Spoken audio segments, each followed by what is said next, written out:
Hello everyone, today we are diving into one of the most pressing and controversial developments making global headlines.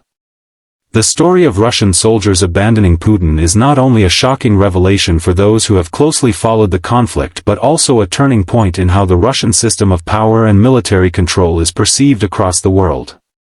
What seemed to be an ironclad military machine on the outside is now showing deep cracks. At first glance, Russia still projects a picture of discipline and power. It presents itself as strong, united, and capable of handling any battlefield. The exterior of this image is polished through carefully staged parades, speeches from the leadership, and constant state messaging that the Russian army is a force to be feared. But as we peel back the layers and look deeper, this glossy exterior starts to lose its shine. Desertions and mass walkouts by soldiers are signs that the image of power is far weaker than what is being presented. When we shift our focus from the exterior and look inside, the reality is much less stable. The morale among soldiers tells a very different story. Many are disillusioned and deeply frustrated. Life on the inside of this war effort feels cramped, suffocating, and unsustainable.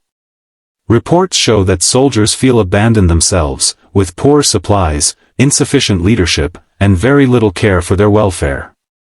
The promises of honor and loyalty that were once used to motivate them have worn thin. The interior view exposes not a proud army but one that is fragmented, exhausted, and lacking any real sense of trust in the mission or the people leading it. Performance is another area where reality fails to live up to the promise. On paper, Russia has one of the largest militaries in the world, with vast resources and decades of investment in weapons and equipment. But the performance on the ground has been far from impressive. Logistical failures, communication breakdowns, and declining soldier morale have made the engine of this military system slow, rusty, and ineffective.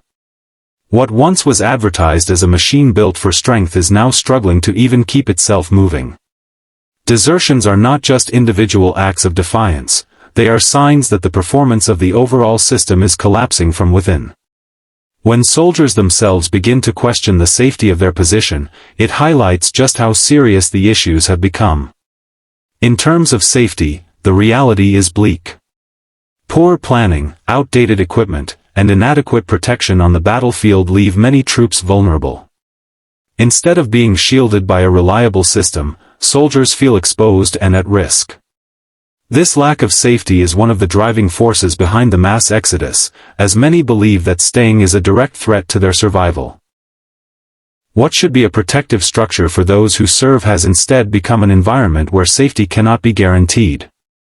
This has fueled resentment, frustration, and ultimately the decision by many to walk away. For years, the unique selling point of the Russian military was its image of loyalty and unstoppable strength. It was marketed as a force that would never break, always united under the leadership of Putin. However, what was once the selling point has now turned into a contradiction. The mass desertions themselves have become the defining feature of the current military climate.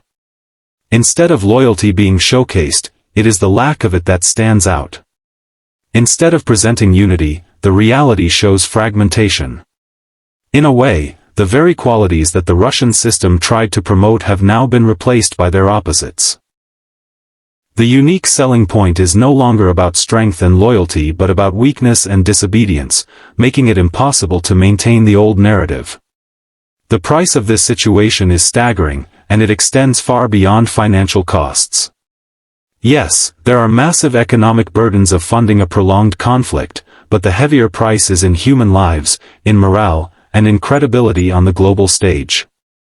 Each soldier who abandons the cause is not just one less fighter but also a symbol of the loss of control. The cost to Russia's reputation is immense, as other nations observe a supposed superpower struggling to maintain its own ranks. The price being paid is also psychological. For the leadership, it is a direct hit to authority and influence. For the soldiers, it is the sacrifice of security and stability in exchange for survival. For the Russian people, it is the growing realization that the promises made by their leaders are far from the truth. As we bring all of this together, it becomes clear that this mass exodus is not just about soldiers leaving the battlefield. It is a much deeper reflection of the state of the system itself. On the surface, Russia still wants to appear strong, but the deeper look shows that the interior is breaking apart. The performance is weak, the safety of its own people is neglected, the unique selling points have collapsed, and the price being paid is unbearable. What this really shows is that Putin's grip on control is no longer as firm as it once was. The authority that seemed unquestionable is now visibly slipping, and the very people who were meant to carry out his vision are the ones abandoning it. This is not just a story of soldiers walking away, it is a story of a system losing its strength piece by piece. The exterior shell may still try to shine, but the inside is filled with cracks, and the pressure is building. The more soldiers that leave, the more the weakness is exposed. What was meant to be a demonstration of Russian might has turned into a warning sign for the world. Control is fragile, loyalty is not guaranteed, and power can crumble from within. In conclusion, when we analyze the situation in a structured way, the picture becomes clear. The exterior still tries to impress, but the interior is falling apart. The performance is failing, the safety of those inside is neglected, the old selling points are gone, and the price of all this is far too high. The exodus of soldiers is not just an act of disobedience but a signal of deeper instability. Putin can no longer fully control the very system he once commanded with fear and loyalty. The consequences of this shift will continue to shape the conflict, Russia's position in the world, and the future of its leadership. Thank you for staying with us through this analysis, and don't forget to like, share, and subscribe for more breakdowns of critical global events.